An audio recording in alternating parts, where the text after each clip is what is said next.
Hello everybody and welcome to the second lecture series on presentation skills where we are talking about how to pitch your practice, whether it be a business or non-profit organization. So just a quick recap on our previous slide. We spoke about the so-called PEACE method, with the P standing for planning with purpose, and we said that before you even start putting your presentation together, you need to ask the why. Why am I preparing this presentation? What is the purpose of this presentation?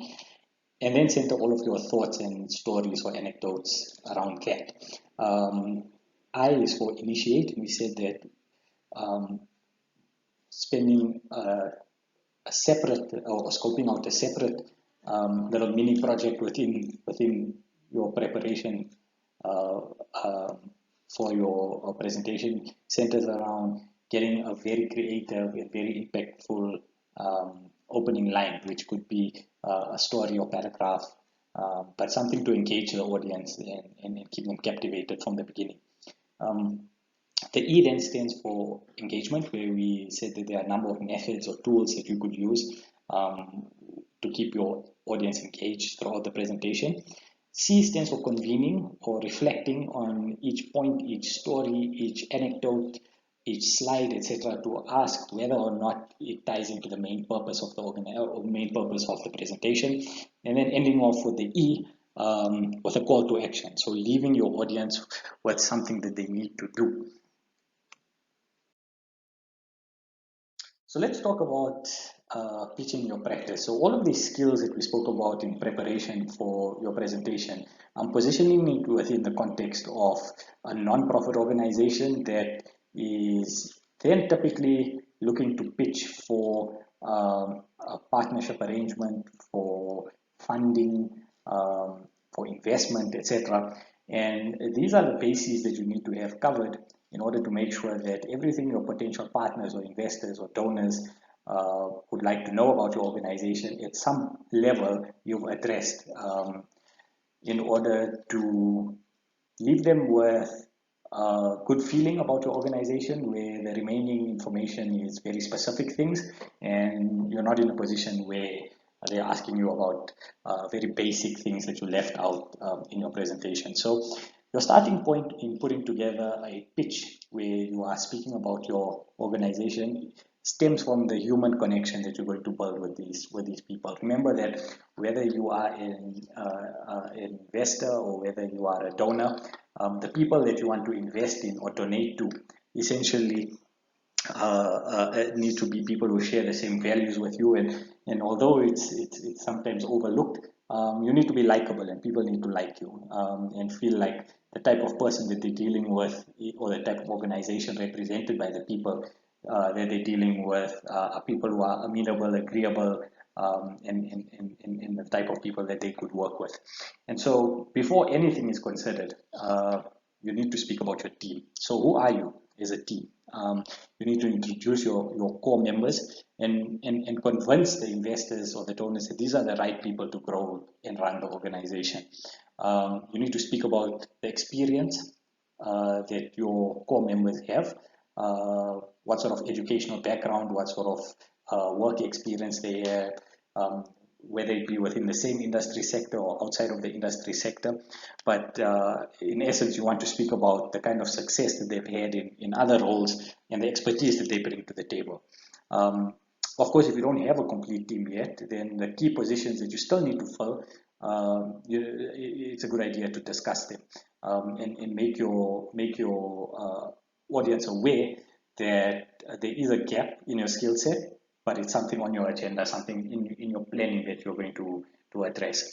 And most importantly, allow your personality to shine through. Remember that at the end of the day, decisions are not always made with logic. A lot of decisions in the business world are made through emotion.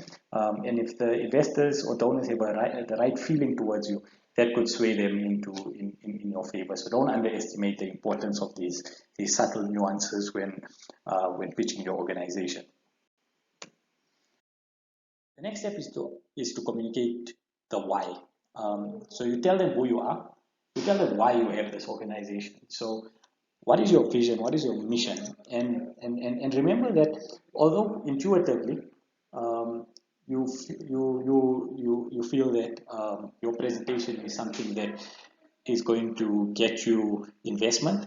Um, in most instances, your objective is to simply get another meeting. It's very rare that investment or donations will be made at the offset through one meeting.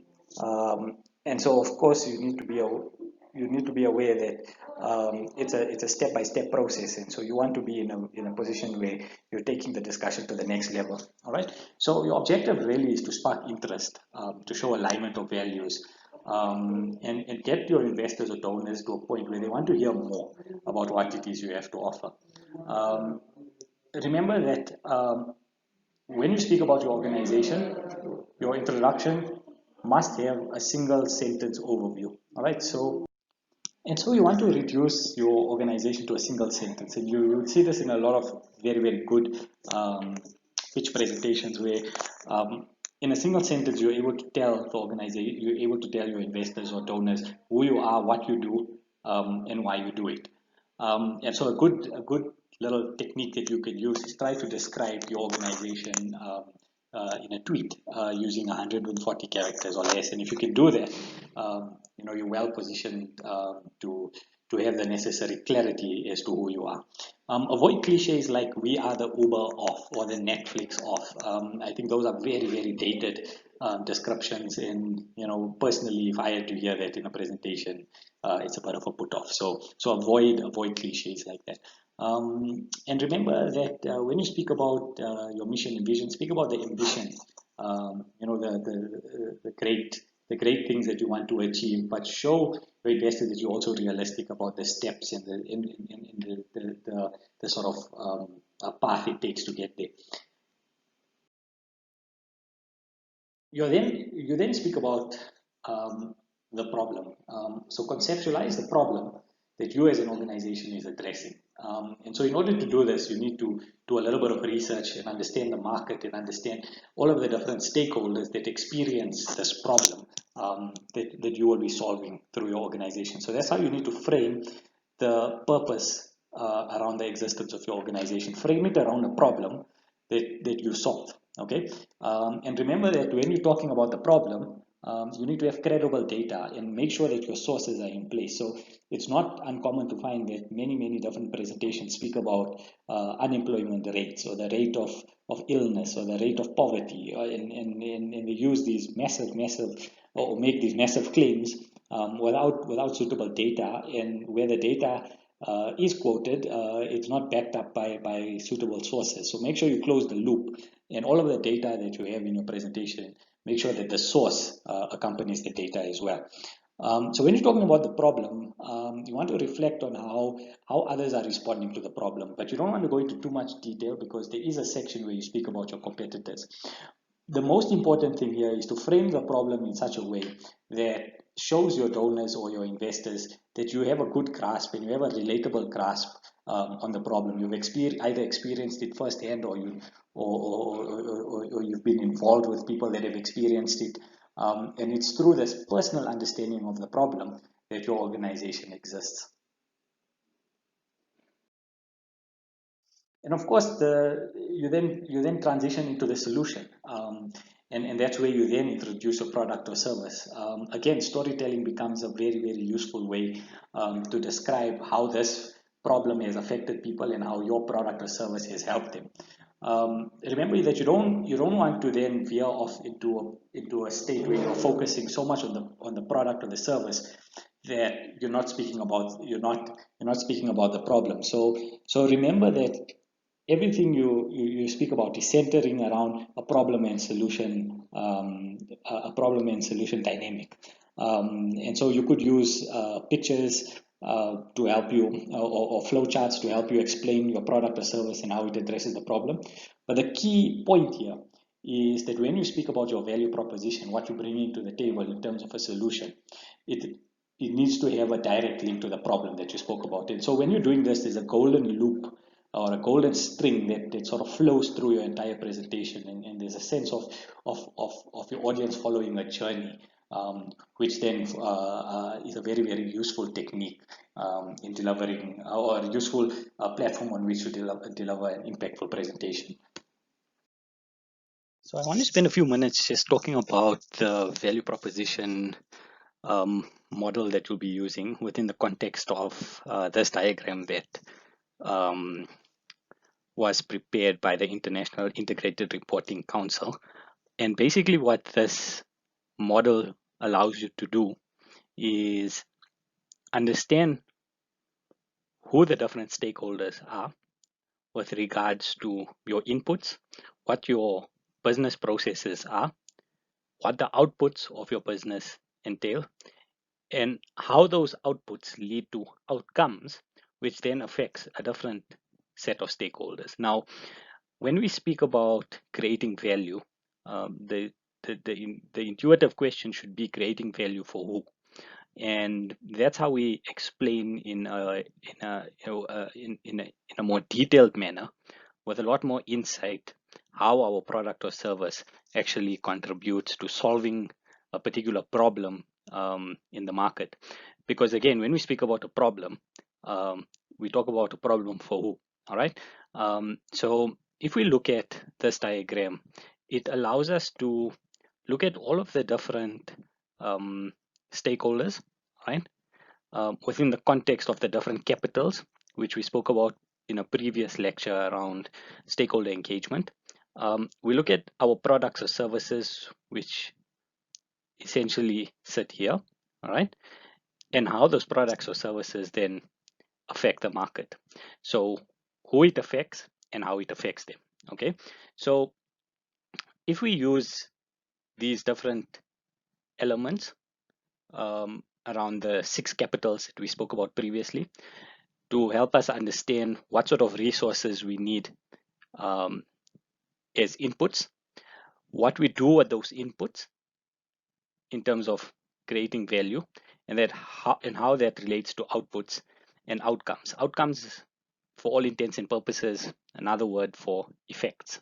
Okay, so how do our outputs either positively or negatively impact on the different capitals, not only within our organization here, okay, but outside of our organization as well. And if we use this as a guide, we have a very neat, a very useful way of understanding how our value proposition contributes to solving a particular problem, and for who it solves the problem, and how it enables us to generate profitability along that route.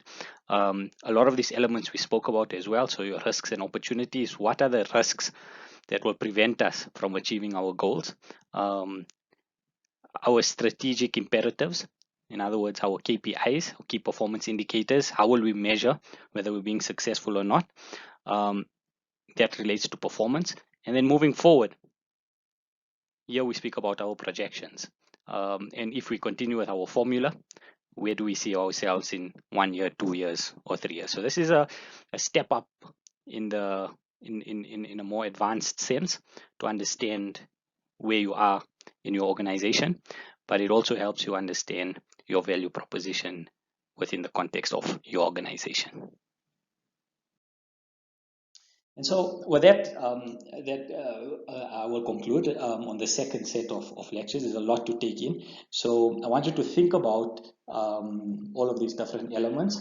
And in the next set of slides, we're then going to be speaking about some of the more quantitative elements of what needs to be in your presentation. So just to recap, we said that when we're speaking about your organization, your starting point is to speak about your team. Remember that you're building a good connection with your donors or your audience, and the follow-up to that is then speaking about the problem which you have observed, or which your organization has observed, and in response has established as an organization. Once you've got a good understanding, or once your audience has a good understanding of the problem, you then want to speak about the solution which you bring to the table, which is effectively your product or your service.